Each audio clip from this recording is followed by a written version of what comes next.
ഞങ്ങളുടെ പാപ്റ്റോൺ ഇൻസ്റ്റിറ്റ്യൂട്ടിൽ. എന്താ പ്രശ്നം എന്നറിയോ? കണക്ക് കൂട്ടാൻ അറിഞ്ഞൂടാ. ഇവ കണക്കിൽ ഞങ്ങൾ തോറ്റ് സാറേ, എന്താന്ന് വെച്ചാൽ പറഞ്ഞത് ഞാൻ അതേപോലെ ചെയ്തോളാം. അപ്പൊ ഞങ്ങൾ സംസാരിച്ചപ്പോ അവന്റെ ഏറ്റവും ഇഷ്ടം എന്നറിയോ? ചിത്രം വരക്കലാണ്. എന്തെല്ലാം രസമുള്ള ചിത്രചക്രം വരച്ചെന്നാ. അപ്പൊ ഞാൻ ഉമ്മാനോട് ചോദിച്ചു, നിങ്ങൾ എന്ത് ഇതുവരെ പഠിച്ചു? ഞാൻ BSc മാത്സാ. ഇപ്പൊ എന്താ ജോലി? ഹൗസ് വൈഫാ. BSc മാത്സ് ഒക്കെ വേണല്ലേ ഹൗസ് വൈഫാ? ഞാൻ ചോദിച്ചു, ഇത്ര കണക്കുകൾ പഠിച്ചിട്ട്, കണക്കിൽ ഡിഗ്രി എടുത്തോളാണ് BSc മാത്സ് പറഞ്ഞത്, ഇത്ര കണക്കുകൾ പഠിച്ചിട്ട് ഒരു വരുമാനം ഉണ്ടാക്കുന്ന ഒരു പണി കിട്ടിയില്ല. എന്നിട്ട് ആ വിവരമുള്ള ആ അനുഭവമുള്ള നിങ്ങള് ഈ ചെക്കൻ കണക്ക് പഠിച്ചില്ല എന്ന് പറഞ്ഞിട്ട് ബേജാറായി നടക്കുക. കണക്ക് പഠിച്ചിട്ട് ഒരു കാര്യമില്ല എന്നുള്ള തെളിവ് നിങ്ങൾ തന്നെയല്ലേ? പക്ഷെ നാളെ ഈ മോനുണ്ടല്ലോ ചിത്രകാരനായിട്ട്, നിങ്ങൾ നാളെ ആ ചിത്രകാരന്റെ അമ്മ എന്നറിയപ്പെടും. സമാധാനമായിട്ട് പോയിക്കോളൂ. ചിത്രം വരെ ഗ്രേറ്റ് പ്രൊഫഷനാണ്. അതുകൊണ്ട് ഒരു കഴിവ് കുട്ടിയിൽ കണ്ടെത്താൻ നമുക്ക് പറ്റിയാൽ നമ്മൾ വിജയിച്ചു. എല്ലാ കഴിവും ഉണ്ടാക്കേണ്ട കാര്യമേ ഇല്ല ഇനിയത്തെ കാലത്ത്. ഇനി കുട്ടികൾക്ക് പരീക്ഷക്ക് മാർക്ക് കുറയുന്നു എന്നുള്ള ടെൻഷന്റെ കാരണം ഞാൻ അടുത്ത കാര്യം പറഞ്ഞാൽ നമുക്ക് മനസ്സിലാവും. അതിന്റെ പരിഹാരം എന്താണ് ഞാൻ പറഞ്ഞത്. രണ്ടാമത്തെ നിയോ ലിബറലിസം. നിയോ ലിബറലിസം പ്രത്യേകം പറയുന്നത് എന്തും വാങ്ങാം, എന്തും വിൽക്കാം. അതാണ് ഈ കാലത്തിലെ പ്രത്യേകത. അഥവാ കൺസ്യൂമർ ലോകം, അതാണ് എന്നെ വിളിക്കുന്ന പേര്. നമ്മളുടെ തൊട്ടു മുമ്പത്തെ ബേബി ബൂമേഴ്സ് എന്ന് പറഞ്ഞ ജനറേഷൻ ഉണ്ടല്ലോ, എക്സ് ജനറേഷൻ, അവര് പ്രൊഡ്യൂസേഴ്സ് ആയിരുന്നു, നമ്മൾ കൺസ്യൂമേഴ്സ് ആയിരുന്നു. അതാണ് ഡിഫറൻസ്. അപ്പൊ എന്റെ കുട്ടിക്കാലത്തൊക്കെ എന്റെ വീട്ടില് നെൽകൃഷിയായി. പാപ്പാന്റെ പ്രധാനപ്പെട്ട രണ്ടാമത്തെ വരുമാനം മാറാൻ നെൽകൃഷിയാണ്. അന്ന് പാട്ടത്തിന് വയൽ കിട്ടും, അവിടെ പോയി കഴിഞ്ഞിട്ട് നെൽകൃഷി ചെയ്യാം. ഏതാണ്ട് ഏപ്രിൽ മാസമായി കഴിഞ്ഞാൽ മുറ്റം നിറയെ ചാണകം വീഴും. എന്നിട്ട് നെല്ല് കൊയ്ത് കൊണ്ടുവരും. അതിങ്ങനെ ചവിട്ടി മെതിച്ച് വൈക്കോൽ ഒരു ഭാഗത്തും നെല്ലൊരു ഭാഗത്തും ഇങ്ങനെ കൂനയാക്കി വെച്ചിട്ടുണ്ടാവും. ഞങ്ങളുടെ കുട്ടിക്കാലത്ത് ആ വൈക്കോൽ കൂനയിൽ നിന്ന് കളിക്കലായിരുന്നു ഞങ്ങളുടെ പ്രധാനപ്പെട്ട വിനോദം. വിയർത്ത ഞങ്ങള് ഈ വൈക്കോൽ കൂനയിൽ നിന്ന് കളിച്ചാൽ ഒരു പ്രത്യേക ചൊറി ഉണ്ടാവും. പുല്ല് ചൊറി എന്നാണ് എനിക്ക് പറയാം. ആ ഒരു ചൊറി വല്ലാത്തൊരു സുഖമുള്ള ചൊറിയാണ്. ഞാൻ ആ ചൊറിയെ കുറിച്ച് എന്റെ മക്കളോട് പറഞ്ഞപ്പോ മക്കൾ പറഞ്ഞത് തന്ത വൈബ്. കാരണം എന്റെ മക്കള് വൈക്കോല് കണ്ടിട്ടേയില്ല. അന്ന് വൈക്കോല് കൊണ്ടായിരുന്നു വീട് മേഞ്ഞിരുന്നത്, വീടിന്റെ മോൾഭാഗം. അപ്പൊ ഞങ്ങൾ പറഞ്ഞ ഒരു ചെറ്റപ്പര എന്ന് പറയുന്നത്, കദീസ്ഥാത്തക്ക് ചെറ്റപ്പര ഉണ്ടായിരുന്നു, ഓല കൊണ്ടാണ് മറിച്ചത്, വൈക്കോല് കൊണ്ടാണ് മേഞ്ഞത് എന്നൊക്കെ പറഞ്ഞപ്പോ മക്കൾ ചോദിക്കുക, അത്രയും വലിയ പൈസക്കാരാ? ചോദിച്ചാൽ എന്താ, റിസോർട്ടൊക്കെ ഉള്ള ആൾക്കാരല്ലേ? കാരണം ഓര് കാണുന്നത് പുല്ല് കൊണ്ട് മേഞ്ഞ ഓല കൊണ്ട് മറിച്ചത് റിസോർട്ടാണ്. അതാണ് നമ്മളുടെ ജനറേഷൻ ഗ്യാപ്പ് എന്ന് പറയുന്നത്. ആ ഗ്യാപ്പില് പ്രൊഡ്യൂസർ ആയ ആളും കൺസ്യൂമർ ആയ ആളും തമ്മിൽ വ്യത്യാസം ഉണ്ടാവും. കാരണം അന്ന് ആ നെല്ല് കുത്തി അത് അരി ആക്കിയിട്ട് കുതിർത്ത് പൊടിച്ച് അത് വറുത്ത് തിളച്ച വെള്ളത്തിൽ ഒഴിച്ചിട്ടാണ് പത്തിരി ഉണ്ടാക്കേണ്ടത്. അതാണ് കുട്ടിക്കാലത്ത് ഞങ്ങൾ കണ്ട പത്തിരി. പ്രൊഡ്യൂസറാണ്. അരി അവിടെ ഉണ്ടാക്കിയത്, നെല്ല് അവിടെയാണ് നെല്ല് അവിടെ ഉണ്ടാക്കിയത്, അരിയാക്കിയത് അവിടെ നിന്നാണ്, അത് പൊടിച്ചത് അവിടെ നിന്നാണ്, അത് വറുത്തത് അവിടെ നിന്നാണ്. ആ പ്രൊഡക്ഷന്റെ എല്ലാ പ്രോസസ്സിലൂടെയും പോയവരാ ഞങ്ങൾ. എന്നാൽ എൻ്റെ ഉമ്മാന്റെ കാലത്ത് കടയിൽ നിന്ന് പച്ചരി വാങ്ങി കൊണ്ടുവരും, കടയിൽ നിന്ന് കൊണ്ടുപോയി പൊടിപ്പിക്കും, ഉമ്മയാണ് ഇത് വറക്കുക, വറുത്തിട്ടാണ് ഉണ്ടാക്കുക. പ്രോസസ്സിന്റെ അളവ് കുറഞ്ഞു. എൻ്റെ ഭാര്യയുടെ കാലം വന്നപ്പോഴോ ഇപ്പൊ നിങ്ങളൊക്കെ എന്താ ചെയ്യാറ്? പത്തിരിപ്പൊടി വാങ്ങുക.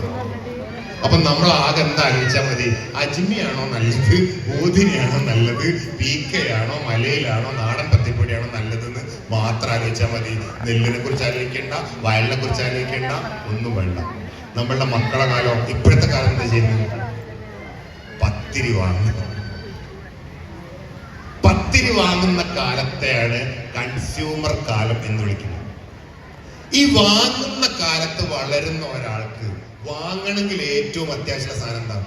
ബോറടിക്കണ്ട, നിങ്ങൾ ഇറങ്ങി പോവാണോ? അവസാനിപ്പിക്കും. വാങ്ങുന്ന കാലത്ത് ഏറ്റവും കൂടുതൽ അത്യാവശ്യ സാധനം എന്താണ്? ആരെടുത്താ കുഴപ്പം? നമ്മൾ 3 പേര് ശ്രമിച്ചാലേ മക്കളെ നന്നാക്കാൻ പറ്റും. വിദ്യാഭ്യാസത്തെ കുറിച്ചുള്ള ഏറ്റവും മനോഹരമായ സങ്കല്പത്തെ 3 ടയർ സിസ്റ്റം എന്ന് വിളിക്കുന്നത്. 3 ചക്രമുള്ള ഒന്നാണ് വിദ്യാഭ്യാസം. അതിലെ മുന്നിലെ ചക്രമാണ് വിദ്യാർത്ഥി. ആ വിദ്യാർത്ഥിയാണ് മുന്നോട്ട് പോയിക്കൊണ്ടിരിക്കുന്നത്. വളവ് വളയുന്നത്, തിരിയുന്നതൊക്കെ മുന്നിലെ ചക്രം. പുറകിലെ ചക്രം ഒന്ന് ഈ പാരന്റിനെയും ടീച്ചറെയും ബന്ധിപ്പിക്കുന്ന ഒരു സാധനമുണ്ട്. ഓട്ടോറിക്ഷ ആലോചിച്ചാൽ മതി. ബന്ധിപ്പിക്കുന്ന ഒരു സാധനമുണ്ട്. ആ ബന്ധിപ്പിക്കുന്ന സാധനത്തിന്റെ മുകളിലാണ് എഞ്ചിൻ വെച്ചത്. ആ എഞ്ചിനിലേക്കാണ് നിങ്ങൾ ഫീസ് എന്ന പെട്രോൾ അടിച്ചു വെക്കുന്നത്. ഈ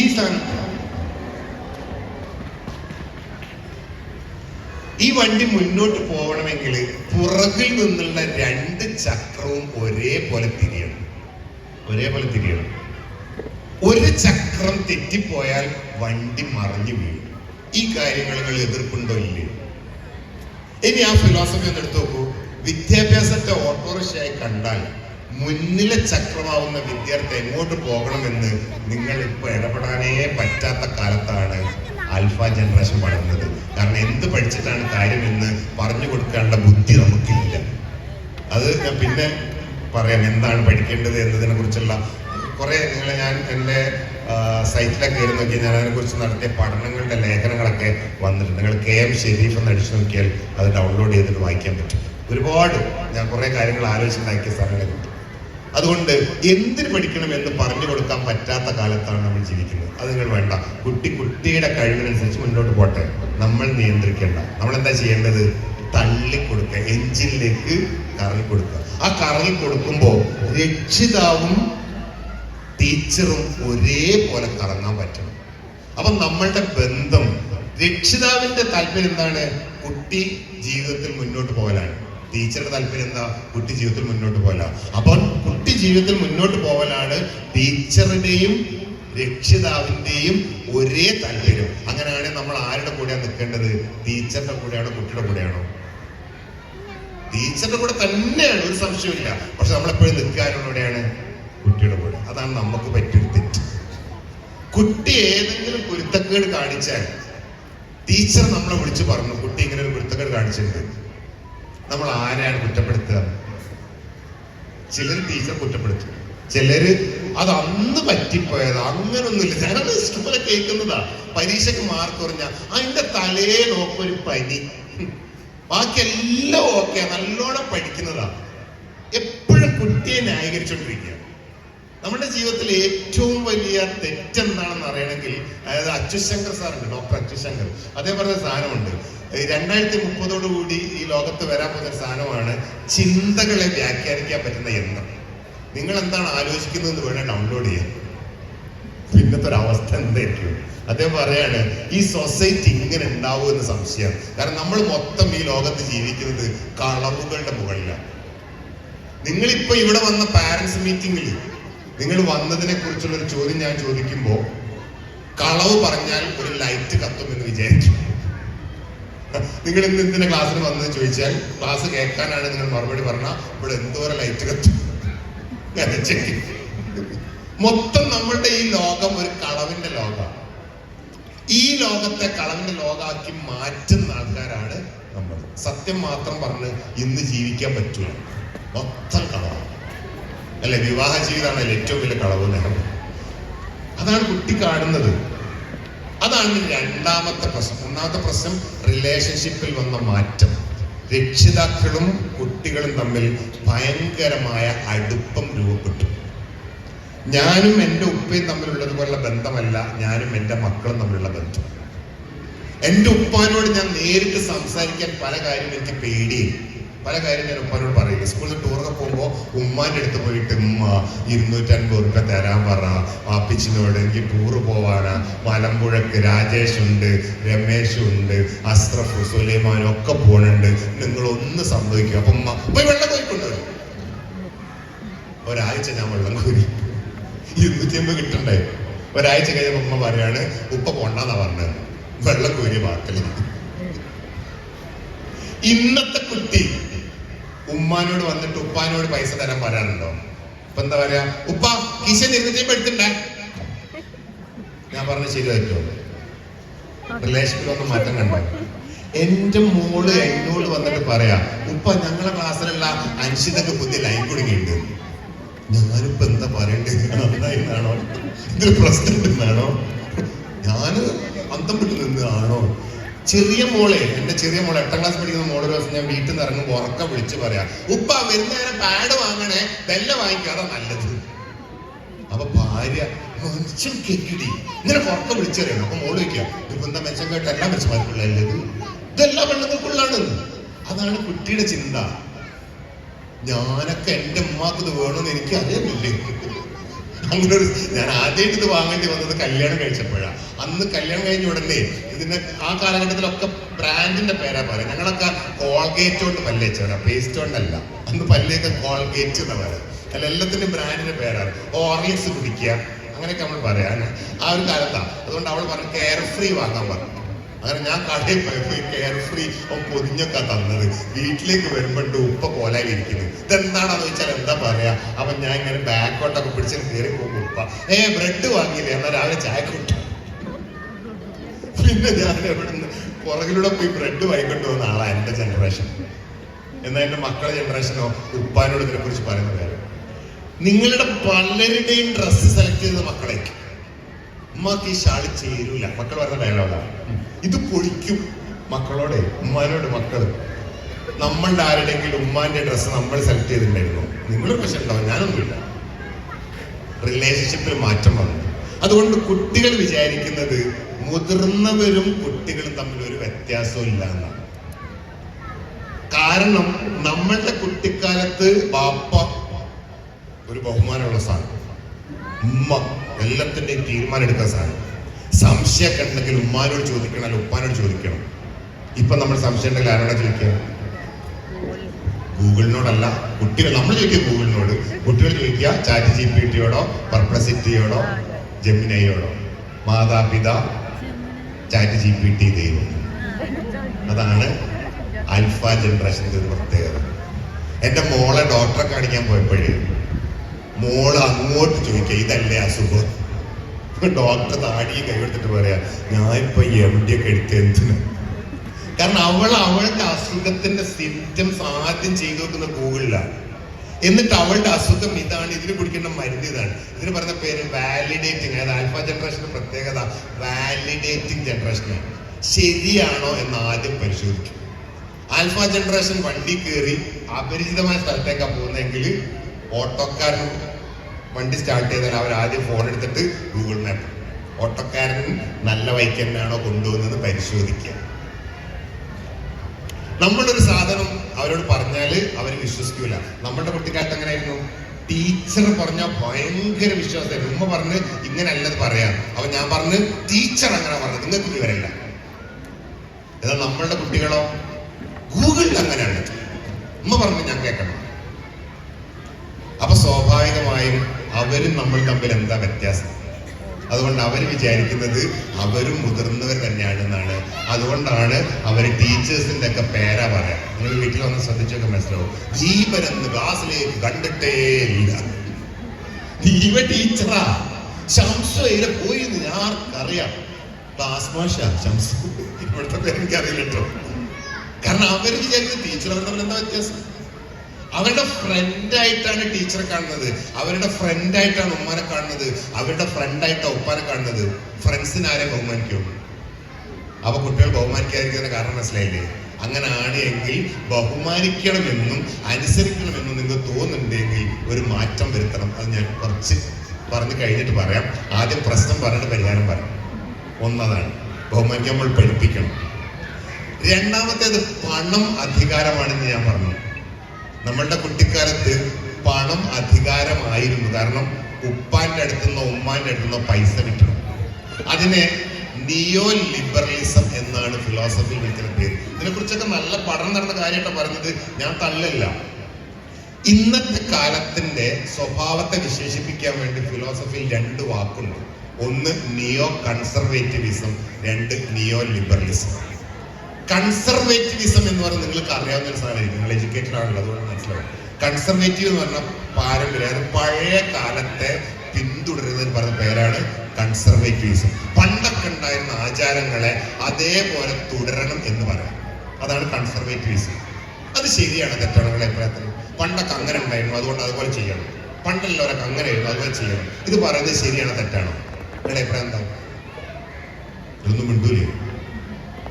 തലയാട്ടാനുള്ള സൗകര്യത്തിന് വേണ്ടി ചോദ്യം മാറ്റാം. ശരിയാണ് എന്നുള്ളവരാണോ തെറ്റാണെന്നാണ്? തെറ്റാണോ ശരിയാണോ? തെറ്റാണ്. അല്ലെ? ഇങ്ങനെയൊക്കെ തെറ്റാണെന്നല്ലേ? തെറ്റാണ്. അതാണ് ശരി, അത് തെറ്റാണ് അല്ലേ? പാരമ്പര്യത്തെ നമ്മൾ തകർത്തവരാണ്. അതിനാണ് നവോത്ഥാനം എന്നൊക്കെ വിളിച്ച് സ്കൂളിൽ പഠിച്ച റിനൈസൻസ് പീരീഡ്, നവോത്ഥാന കാലഘട്ടം എന്ന് പറഞ്ഞതാ. ഇവിടെ ഉണ്ടായിരുന്ന ആചാരങ്ങളെയും അനാചാരങ്ങളൊക്കെ ഒഴിവാക്കി. പക്ഷേ ഇന്ന് ആ ഒഴിവാക്കിയ ആചാരങ്ങളെയും അനാചാരങ്ങളെയും നമ്മളുടെ ജനറേഷൻ, അതായത് എന്റേതല്ല നിങ്ങളുടെ കുറച്ചുകൂടി പ്രായമുള്ള ജനറേഷൻ ആയതുകൊണ്ട് നിങ്ങളുടെ ജനറേഷൻ തിരിച്ചു കൊണ്ടുവന്നുകൊണ്ടിരിക്കുക. അതിനാണ് നിയോ കൺസർവേറ്റീവ്സ് പറഞ്ഞത്. പണ്ട് ഈ നായന്മാരുടെയും നമ്പൂരിമാരുടെയും ഇടയിലൊക്കെ ഒരാചാരം ഉണ്ടായിരുന്നു. പെൺകുട്ടികൾക്ക് മെൻസസ് ആയി കഴിഞ്ഞാൽ വിവാഹത്തിന് തയ്യാറായി എന്നായിരുന്നു അവർ തെറ്റിദ്ധരിച്ചിരുന്നത്. അതുകൊണ്ട് അവർ വിവാഹത്തിന് തയ്യാറായി എന്നുള്ള വിവരം നാട്ടുകാരെ അറിയിക്കണം. നാട്ടുകാരെ അറിയിച്ചാൽ അവർക്ക് കല്യാണാന്വേഷണം വരും. അപ്പൊ അതുകൊണ്ട് ഋതു കല്യാണം അല്ലെങ്കിൽ ഋതുമതി കല്യാണം എന്നൊക്കെയാണ് അതിന് വിളിച്ചിരുന്ന പേര്. ആ കല്യാണം എന്ന് പറയുന്നത് എല്ലാ നാട്ടുകാരെയൊക്കെ അറിയിച്ച് കുടുംബക്കാർ മാത്രം വന്നിട്ട് ഈ പെൺകുട്ടിയെ മഞ്ഞൾ തേച്ച് കുളിപ്പിക്കും. അതുകൊണ്ട് അതിന് വേറൊരു പേരുണ്ടായിരുന്നു, മഞ്ഞൾ കല്യാണം എന്നൊരു പേര്. അത് ശ്രീനാരായണ ഗുരുവിനെ പോലെയുള്ള, കുമാരനാശാനെ പോലെയുള്ള, വി.ടി. ഭട്ടതിരിപ്പാടിനെ പോലെയുള്ള, അയ്യങ്കാളിയെ പോലെയുള്ള സാമൂഹ്യ നവോത്ഥാന പ്രവർത്തകര് കഠിനമായി എതിർത്ത് ഈ പെൺകുട്ടി ഇങ്ങനെ ഒരു മാർക്കറ്റ് അല്ല, പെൺകുട്ടി ഒരു ചരക്കല്ല എന്ന് പറഞ്ഞുകൊണ്ട് നിഷേധിച്ച ആ ഒരു സാധനമാണ് മഞ്ഞൾ കല്യാണം. അതിപ്പോ തിരിച്ചു വന്നു, ഒഴിവാക്കി, പിന്നെ പേര് മഞ്ഞ കല്യാണം. അതാണ് നിയോ കൺസർവേറ്റീവ്സ്. സ്ത്രീകളെ ഉണ്ടാക്കിയത്, ദൈവം ഉണ്ടാക്കിയത് പുരുഷന് വേണ്ടിയിട്ട് ജോലി ചെയ്യാനാണ് എന്നുള്ള മനുസ്മൃതിയുടെ ഒരു ധാരണ ഉണ്ടായിരുന്നു. അതുകൊണ്ട് കല്യാണം കഴിച്ചാൽ പെണ്ണാണ് ആ കുടുംബത്തിൽ എല്ലാ വേലപ്പണി ചെയ്യേണ്ടത്. ഒരു കല്യാണം കഴിക്കാതെ പറഞ്ഞ ഒരു വേലക്കാരി വാങ്ങുക എന്ന ഒരു സാഹചര്യം ഉണ്ടായിരുന്നു കേരളത്തിൽ. അടുക്കള ജോലി ചെയ്യാൻ, അതിനെതിരെയുള്ള പ്രസക്തമായ നാടകമാണ് അടുക്കളയിൽ നിന്ന് അരങ്ങത്തേക്ക്. പെണ്ണുങ്ങൾ അടുക്കളപ്പണിക്കുള്ളവരല്ല എന്ന് കാണിക്കാൻ. പക്ഷെ അന്ന് അതിനെതിരെ പ്രവർത്തിച്ച ആൾക്കാരൊക്കെ അടുക്കളപ്പണിക്കാണ് പെണ്ണിനെ എന്നായിരുന്നു വാശി പിടിച്ചിരുന്നത്. അതുകൊണ്ട് കല്യാണം നിശ്ചയിച്ച് കഴിഞ്ഞാൽ ഈ പെണ്ണിനെ അടുക്കളപ്പണിക്ക് പറ്റുമോ എന്ന് ആണിന്റെ വീട്ടിലെ സ്ത്രീകൾ പോയി നോക്കും. അവക്ക് ചോറ് വെക്കാൻ അറിയോ, നെല്ല് കുത്താൻ അറിയോ, അമ്മിയിൽ അരക്കാൻ അറിയോ, ഇതൊക്കെ നോക്കാനുള്ള ഒരു പ്രത്യേക കല്യാണം ഉണ്ട്. ആ കല്യാണത്തിന്റെ പേരാണ് അരിക്കുത്ത് കല്യാണം. എങ്ങനെയുണ്ട്? ആരാണ് അതിനെ എതിർക്കേണ്ടവര്? സ്ത്രീകൾ. അത് ആരാ നടത്തുന്നത്? സ്ത്രീകള്. അനാചാരത്തെ തിരിച്ചു കൊണ്ടുവരിക. എന്റെ പേടി ഞാൻ പറയട്ടെ, ഏതെങ്കിലും ഒരു പെണ്ണ് ഭർത്താവ് മരിച്ച ചിതയിൽ ചാടി ചത്തിട്ട് അതിന്റെ റീൽസ് ഇൻസ്റ്റാഗ്രാമിൽ പോസ്റ്റ് ചെയ്താൽ സതി തിരിച്ചു വരും. പിന്നെ എല്ലാവരും പിന്നെ അതിന്റെ റീൽസ് എടുക്കാൻ നടക്കും. അങ്ങനെ മൊത്തം സ്റ്റാറ്റസ് എന്ന് പറയുന്നത് വാട്സപ്പിന്റെ സ്റ്റാറ്റസും ഇൻസ്റ്റാഗ്രാമിന്റെ സ്റ്റാറ്റസും നമ്മൾ മാറി. അതാണ് നിയോ കൺസർവേറ്റീവ്സ്. അതുകൊണ്ട് ഈ കാലത്തെ രക്ഷിതാക്കളുടെ ഏറ്റവും വലിയ ആവശ്യം തരുന്നറിയോ? ആൾക്കാരെ കാണിക്കുക, ഫോട്ടോസ്. അതുകൊണ്ട് എന്റെ മോനെന്താ കിസ്സിന് ചേർക്കാത്തത്? ചേർത്തിട്ട് വേണം എനിക്ക് കിസ്സിൽ പങ്കെടുത്ത എന്റെ മോന്റെ ഫോട്ടോ സ്റ്റാറ്റസ് എടുക്കാം. എന്റെ മോനെന്താ യൂത്ത് ഫെസ്റ്റിവലിന് കൂട്ടാത്തത്? ക്ലാസ് ടീച്ചേഴ്സ് കേൾക്കുന്ന ഏറ്റവും വലിയ പരാതി അതാ. മക്കൾ കഴിവുണ്ടെന്നല്ല, ഇല്ലാത്ത കഴിവ് പ്രസന്റ് ചെയ്തിരിക്കണം. എന്തിനാ? എനിക്ക് സ്റ്റാറ്റസ് വെക്കാൻ. നമ്മൾ ഈ സമൂഹത്തോടും സമുദായത്തോടും സ്വന്തം മക്കളോടും ചെയ്യുന്ന ഏറ്റവും വലിയ ദ്രോഹം എന്താണെന്ന് ചോദിച്ചാൽ ഓൾറൗണ്ടേഴ്സിനെ ഉണ്ടാക്കാൻ നടന്ന ശ്രമമാണ്. ഇനിയത്തെ ലോകത്ത് ഓൾറൗണ്ടേഴ്സിന് ആവശ്യമേ ഇല്ല, സ്പെസിഫിക് ആയിട്ടുള്ള ആളെയാണ് ആവശ്യം. ഒരു സംശയമില്ല. എല്ലാ കഴിവുമുള്ള ഒരു കുട്ടിയാണ് നിങ്ങളുടെ കുട്ടി എന്ന് നിങ്ങൾക്ക് തോന്നുന്നുണ്ട് എങ്കിൽ ഞാൻ അതിന് പറയുക, നിങ്ങൾ ഒരു വൻ പരാജയപ്പെട്ട പാരന്റാണ്. പകരം ഏതെങ്കിലും ഒരു പ്രത്യേക കഴിവില് ഒന്നാം നിലയിലെത്തുന്ന കുട്ടിയാണ് എന്റെ കുട്ടി എന്നാണ് നിങ്ങൾ പറയുന്നതെങ്കിൽ നിങ്ങൾ അഭിമാനിക്കാവുന്ന രക്ഷിതാവ്. ഉറപ്പാണ്. സിമ്പിളായിട്ട് ആലോചിച്ചിട്ട് നിൽക്കാൻ പറയും. എന്റെ കുട്ടിക്കാലത്ത് ഞങ്ങളുടെ നാട്ടില്, ഞങ്ങളുടെ ഗ്രാമത്തിൽ ആകെ ഒരൊറ്റ ഡോക്ടർ ഉണ്ടായിരുന്നത് ശ്രീജനൻ ഡോക്ടർ. പല്ലുവേദന വന്നാൽ ശ്രീജനൻ ഡോക്ടർ കാണിക്കും, തലവേദന വന്നാൽ ശ്രീജനൻ ഡോക്ടർ കാണിക്കും, കയ്യോ കാലോ പൊട്ടിയാൽ ശ്രീജനൻ ഡോക്ടർ കാണിക്കും, പനിച്ചാൽ ശ്രീജനൻ ഡോക്ടർ കാണിക്കും, സുന്നത്ത് കല്യാണം കഴിഞ്ഞ് പഴുത്താൽ ശ്രീജനൻ ഡോക്ടർ കാണിക്കും. അല്ലേ? ഒരു ഡോക്ടറെ നല്ല പണി ചെയ്തു. ഇന്ന് ആ ചെറിയ ഗ്രാമത്തില് പല്ലിന് വേറെ 2 ഡോക്ടർമാരാണ്. ഒരു പല്ല് മാത്രമേ നോക്കൂ. ഇപ്പൊ ഞങ്ങളുടെ ഡോക്ടർ മാറി, ശ്രീജൻ ഡോക്ടർ പകരം ഞങ്ങളിപ്പോ രവീന്ദ്രൻ ഡോക്ടറാണ്, എല്ലിന്റെ ഡോക്ടർ. തൊണ്ട, ചെവി, മൂക്ക് റോബർട്ട് ഡോക്ടർ മാത്രമേ നോക്കൂ. ഈ കണ്ണ്, ശ്രീജൻ ഡോക്ടറാണ് കണ്ണിന് മഹാകളിയൊക്കെ വന്ന ശ്രീജൻ ഡോക്ടർ ഓയിൻമെന്റ് ഉറ്റിക്കലേ നിങ്ങൾ, എന്താ ലിക്വിഡ് ഉറ്റിക്കലായിരുന്നു. കണ്ണിന് വേറെ ഒരു ആശുപത്രിയാണ് ഞങ്ങളുടെ പൈസ.